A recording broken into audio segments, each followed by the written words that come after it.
Hi, Jim Hotaling here again, continuing my conversation with Gerald, best pronounced, Gerard. yes, which I'm not going to attempt to do. And there was a recent survey out, an internationally conducted survey to CEOs, and there was a surprising statistic that came back. 80% of CEOs believe that they do not have the talent within their own organization to execute on their current strategies. That's disturbing in itself. That 80% do not believe that they don't have the team that can carry out the strategy. How do you think we got there, and what do you think are some solutions potentially? Yeah, it's an interesting question. There's something like, is there only one person then that's good? Because, well, they think they don't have it. Are they part of the system that they're not in, or are they the ones who think they are the best? That's the first thing, of course. Great point. Yeah, and thinking about it, it could be an interesting thing to start thinking about. Well, how do we get for a solution? And I think leadership in itself is not well going by one person anymore. If you're looking in the past, for instance, in the area of physics, there were people who knew everything. Well, at this very moment, it's impossible to know everything. Right. And I think it's the same with leaders. So leadership in itself, I think, is a process and not anymore kind of I am the leader.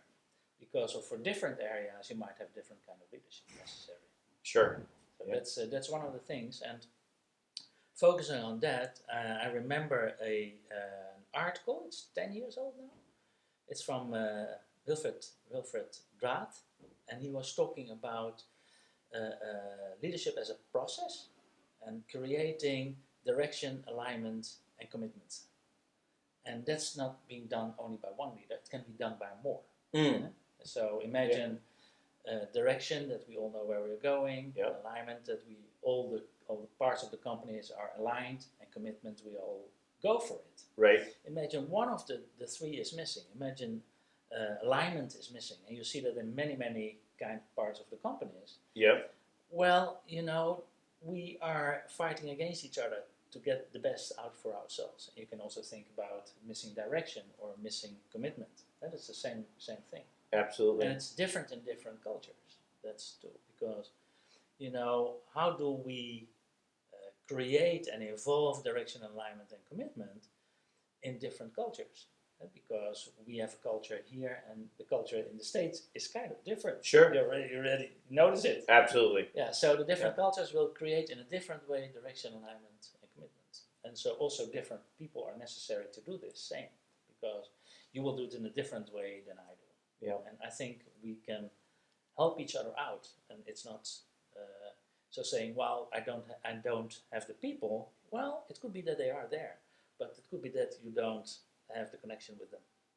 That could be a very interesting idea to kind of get into this. So more teamwork in leadership than I'm the leader. So when you talk about direction, alignment, commitment, and you said it's cross-cultural, you may get there differently, but still those three main points still have to be accomplished. Yes. Yes? Yeah. And then also, I'd love your opinion on how does technology play into this, meaning virtual teams. Yeah, virtual teams are very, very interesting. It's a real challenge, virtual teams, and lots of research being done at this very moment. Also by a friend of mine, can I call his name? Frederik Vogelberg, and he has a real nice article. In the sense of how to get the best out of virtual teams.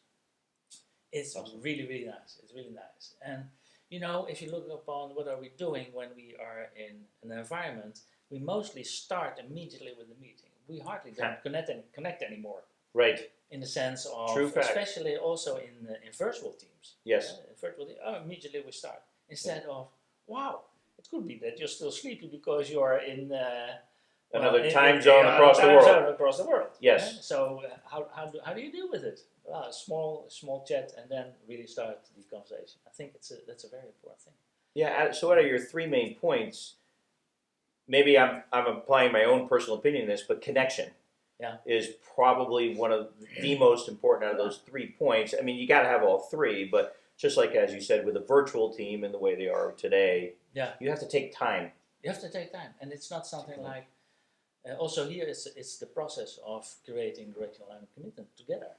Absolutely. So, and it's a process, and if you start a process just to rush it, then it might be that not the best will come out. Absolutely. Absolutely. Fascinating insight. Thank you very much for it. Yeah. Thanks you for the nice question. All right. Thanks for your opinion. All right. Thank you.